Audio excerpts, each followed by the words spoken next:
Hello and welcome to the Bubbling Up Podcast, a show about the people and places of Hot Springs, South Dakota, and the Southern Black Hills. I'm your host, Justin Gosman, and this show is coordinated through the Hot Springs Area Chamber of Commerce. Bubble Up. The Cambridge Dictionary defines bubble up as to rise to the surface or to become obvious. And that's why this show came about. I want the stories behind our fascinating small South Dakota town to rise to the surface and be heard. Hot Springs, South Dakota, population 3,460 today, is a community in the southwestern corner of South Dakota, about 50 miles south of Mount Rushmore. Founded in 1890, we got our name from, you guessed it, naturally warm mineral springs that bubble up from underground. The stories seem endless, and it's my hope that this show will enlighten not only the fellow residents of and potential visitors to Hot Springs as to the intriguing history of our community, but also to its ongoing inner workings today, the stories behind our local businesses, nonprofit organizations, and events, the voices that make a community what it is, and that are working to make it what it can be. I hope you'll join me on this journey.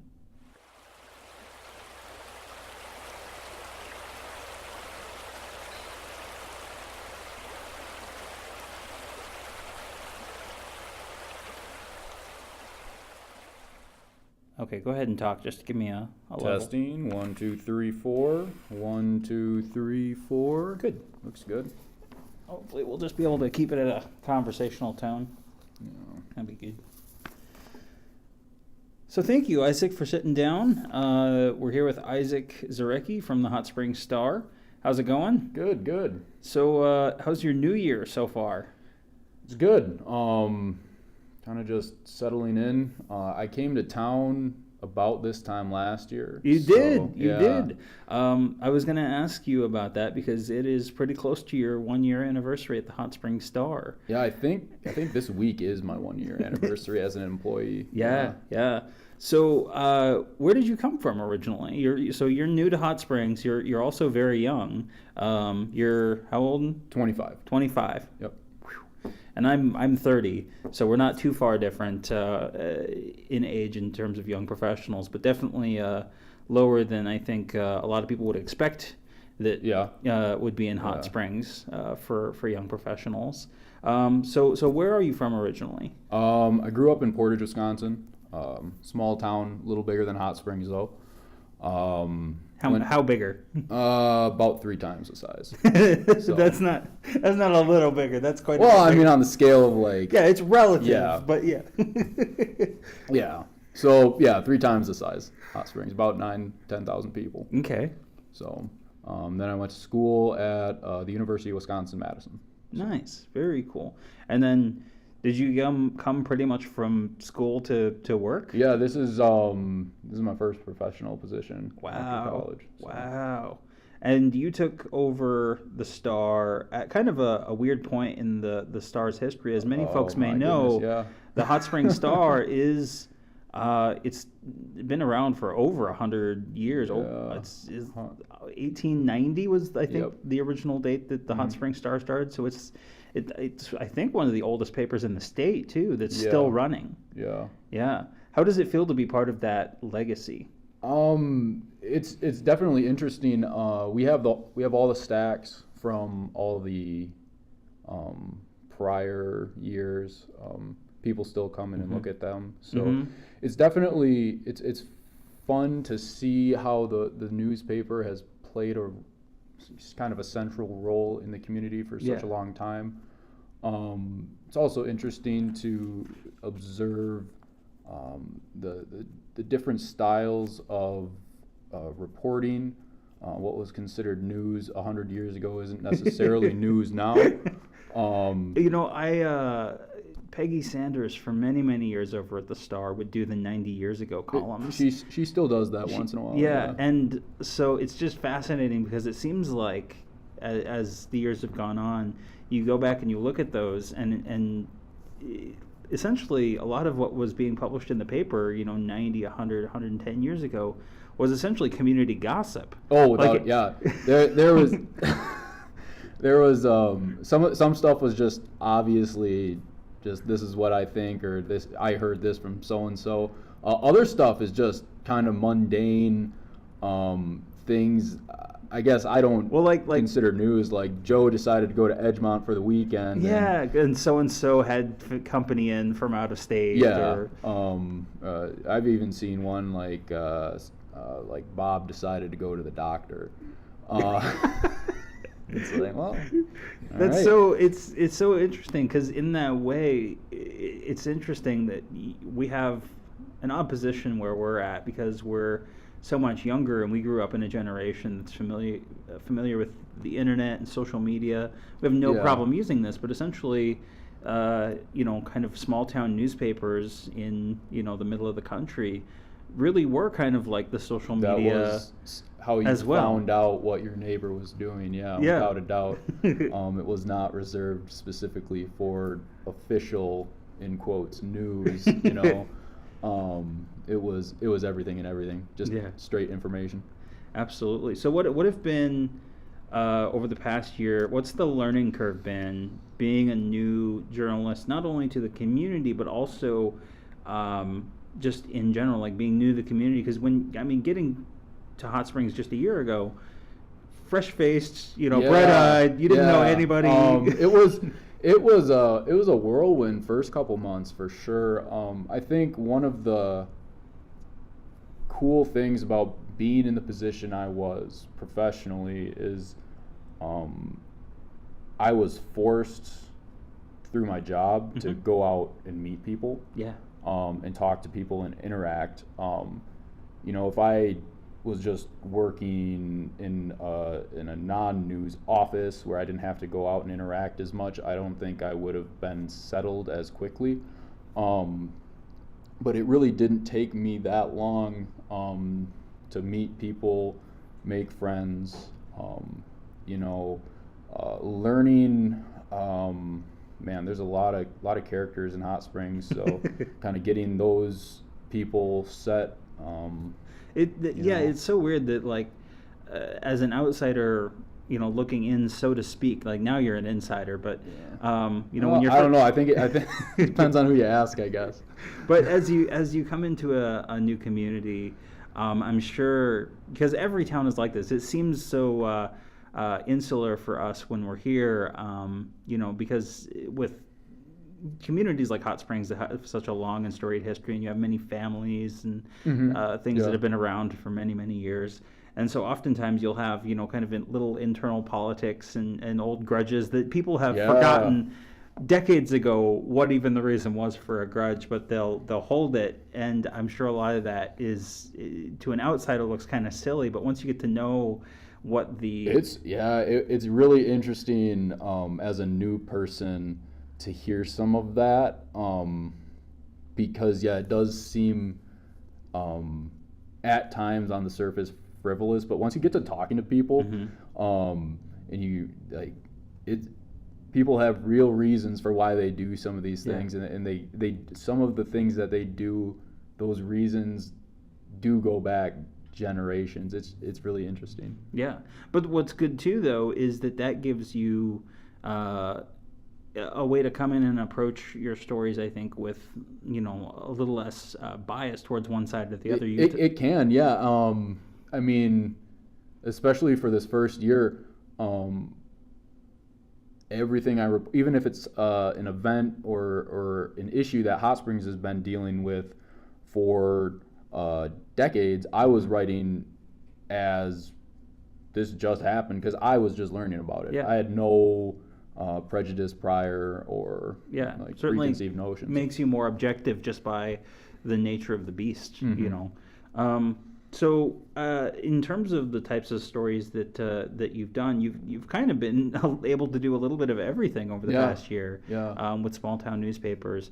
Before I get into the question that I want to ask you about what have been like your favorite stories that you've worked on in the last year, what is it like working at a small newspaper in 2019? Because there's been a lot of chatter on a national stage about the media and what's still effective, and are newspapers, like traditional paper newspapers, are they still useful? I certainly think they are, as someone who reads a lot and likes to keep up to date not only with national news but also with local news. What's it like? I think that I had a publisher once tell me that the small town newspapers are always going to be there because they serve the function of seeing what your neighbor kid is doing on the basketball team, Mm-hmm. or who's on the honor roll, or how is so and so doing on the county commission. It has very relevant information to specific communities. Mm-hmm. So I do think that on a national scale or a global scale even, maybe is the print version of the Times the most effective way to get that information out? Probably not. But as far as the smaller communities like Hot Springs are concerned, I think that it is still probably the most efficient way to distribute that community information. Yeah, absolutely. Well, and the other thing too is that the local newspapers they still maintain a level of status in the community. Yeah. Well, and yeah, that's another thing is the larger you go, it seems the more publications and media outlets will lean. Smaller news organizations and media outlets generally tend to just stick to what's happening, like this happened, then you write it or say Right. it on TV or say it on the radio. Right. There's less agendas being served. The larger you go up or the higher you go up in a media hierarchy, mm-hmm. there's usually some sort of there's more money in it. So right. when there's more money, it tends to skew people. Right. And on a local level, really all you really have to worry about is, making sure that, the local businesses, get published, if they do Yeah. advertisements, Yeah. To let people know, what deals are going on at their local businesses, which is what I like about having a local newspaper, and having local media, whether that's radio or some of the other new media forms, is that it still is a viable platform for a lot of people to get the word out about what their small businesses are doing. Without a doubt. So going back to what I was kind of mentioning, what would you say has probably been your favorite story to work on the last year? Because there's been a lot. There certainly has been a lot. I think I have a couple. I think my favorite one to photograph was probably the Balloon Festival. Now, are you just? Yeah, I'm not pandering. I'm not pandering. It was. I've never really been to a balloon event, so it was really cool to see for the first time. Yeah. It happened at dawn, so good lighting. Yes. It was just fun. It was a fun photography exercise for me. Mm-hmm. We don't. It's weird as a news person, because I don't want disasters to happen, mm-hmm. but when they do, it's fairly exciting. It kind of breaks the regular news cycle. So the Vineyard Fire was another really exciting story. There was airplanes and helicopters flying around. And evacuation. I got evacuated from my house. So did I. And so I was, driving back and forth between here in the Mueller Center and my office, with most of my valuables in my car, taking photos, talking to the public information officers, mm-hmm. and different people around town, trying to figure out. That was really. It was intense, and I enjoyed that intensity, I guess. Nice. So as a young professional coming into Hot Springs, what would you say it's been like, taking off the journalist cap and the media cap, but as a young professional, what's it like living and working in Hot Springs? Well, the obvious thing is that there's not a lot of other young folks. You kind of mentioned that yeah. earlier. But surprisingly more than you would think. I think a lot of people take that at face value and just kind of run with it and just assume there's no other young people, so they kind of just keep their heads down. Right. There are some of us out there, and I think I saw the statistic is 25% of the population in Hot Springs is between the ages of 18 and 44. Okay, yeah. So, that's roughly, let's say, 4,000 people. It's obviously less than that, but I mean, that's about 1,000 people. Mm-hmm. That's a good chunk of the population. And so there are a number of young professionals. It's a lot of I'm friends with a few people my age here in town. I'm also friends with a lot of people that are like 50, 60. Mm-hmm. You kind of have to be. That's where the population is. So. Right.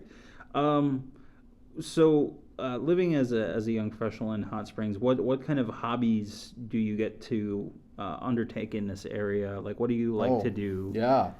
So pretty early on in my living here, I got involved with the Fall River Archers. Nice. So, yeah. So I go there to the Blessings Warehouse almost every Wednesday, shoot with them. The traditional archery, it's pretty fun for me. Nice. I ran for a good portion of my life, and so I continued running. I helped assistant coach the track and cross teams. So both of those seasons were very fun. And then a little bit of hunting. Wasn't terribly successful or successful at all. What do you hunt? Deer, turkeys, Nice. some small game stuff. And then, I recently got into ping pong. Yeah, there's a group of guys. They're some of my archery friends, one or two of them, and they invited me to play ping pong one day, and I've been doing that once or twice a week. Is that just a private thing, or? Yeah, Okay, a couple cool. guys, and I bought my own paddle and everything. Oh wow. Yeah, and there are surprising amount of not only private groups but also groups for activities. I know that there's like a darts group that meets down at the vault. Lots of or the Winter Circle. There's bowling, pool. Yeah, there's a lot of those leagues and groups that give people an opportunity to get some social activity and recreation in those kind of more niche recreation activities. So despite a small population, and of course, it's not just Hot Springs that we have here. We have the whole of Fall River County, so we bring in people from all over. What have been, as kind of the last main subject question, what have been like your favorite things about Hot Springs? Definitely geography. Just where it is situated, kind of like geographic intangibles. The national park is really neat. I like hanging out at Angostura. The river running through town is really cool, especially this time of year because it's always steaming. Yeah. The Hot Springs is quirky. Yeah. It has quirky people. I really enjoy that. Despite that, I just didn't expect the quirkiness. Yeah. There's a lot of interesting people. We have a very artsy community. Yeah, I've noticed, and a lot of creative people that are always doing or making something interesting. So yeah, absolutely. Well, awesome. Now, one thing that I'm wanting to do this year for 2019, as we're expanding upon the Bubbling Up podcast for the year, we obviously did our first 3 episodes as kind of a test run with Karen from the Hot Springs Theater and Christmas in the Hills, Chris Hansen from Evans Plunge, Terry Slagle from Fall River Fibers and Chautauqua Artisans Market. People can go check those out. But what we're really wanting to do is use the podcast as a way to not only let people know about what's going on in Hot Springs, but also to test people about how much they know about their community. Okay. And so you're gonna get a test. Well, all those folks have lived here longer, man. I hope I can do all right. After a year, I think you can. We're gonna do every week that we have a guest. We're gonna do a trivia game. All right. And we're gonna ask 4 questions that are Hot Springs trivia. And you can play along at home. If you if you know the answer, go ahead and yell it at your computer. And if Isaac gets it wrong, you can yell at him. You can write in those letters to the editor. Write a letter. Can't believe you didn't know that. I think these will be good. All right, so first question. Which hot springs landmark features a sculpture known as The Gift by local artist Michael Tuma? Kidney Springs. Kidney Springs is right. Boom. All right. You know, I think I'm going to add little sound effects like a ding and a buzzer. Ding, ding, ding. You should just get a bell. Yeah, Set it right down on the table. All right. This is multiple choice here. A hot springs theater was originally built in which year? 1916, 1929, 1932, or 1956? Oh, boy. You know, I was just in the archives in 32 yesterday, actually, and they had screenings. So I'm going to say 19. Was that one of the options? 16, 29, 32, or 56? Oh, okay. Let's do 20, 26. 29. 29, yeah. 29 is right. Yeah, all right. All right, awesome. Here we go. Number 3, which sitting U.S. president previously visited Hot Springs during his administration? There's a photo of him in the office. Roosevelt. Incorrect. Shoot. I had two you wanna presidents try with it that guess. Shoot. Taft? Calvin Coolidge. Calvin Coolidge. Roosevelt must not have been sitting when Bonus he points if you can name the year. Well, I didn't even know it was him. 1927. That was the year. 1927 was the year that Calvin Coolidge had his summer White House in Custer State Park. Oh, wow. I didn't know that. Yep. That's cool. Yeah. Do they still do that? You know, I don't know if they do. Certainly not here in South Dakota. Yeah. I think Mar-a-Lago is the current summer White House. So, yes, it is. In fact, this will actually tie into the next question. What organization holds the Focus on Fall River History Conference each January? Oh, Pioneer Museum? We'll let that one. It'll count. Okay. Go ahead if you want to continue. Well, no, the Fall River County Historical Society or the Pioneer Museum. Yes. Yep. And at the Pioneer Museum, you can they have a bed up there that was one of the beds used by Calvin Coolidge. Really? He slept in. Yeah, and you can actually go see that at the museum. It's kind of creepy too that they keep that. They have a lot of beds up there actually. They have a room that's nothing but like mattresses and beds, and it's kind of neat. Yeah. It's kind of neat. They have all those rooms in there are really they're well put together. They do a good job. The exhibits are really good. I'm looking forward to when they open back up in May. So is this going to be up before the history conference? Yes. Go to the history conference. Yeah, that's this weekend here at the Mueller Civic Center in Hot Springs on Saturday. So definitely recommend people check out the history conference. Yeah. That was one of the first stories I did. Was it? Yeah, first or second week. I came in, and that was actually gave me a lot of background information on the community.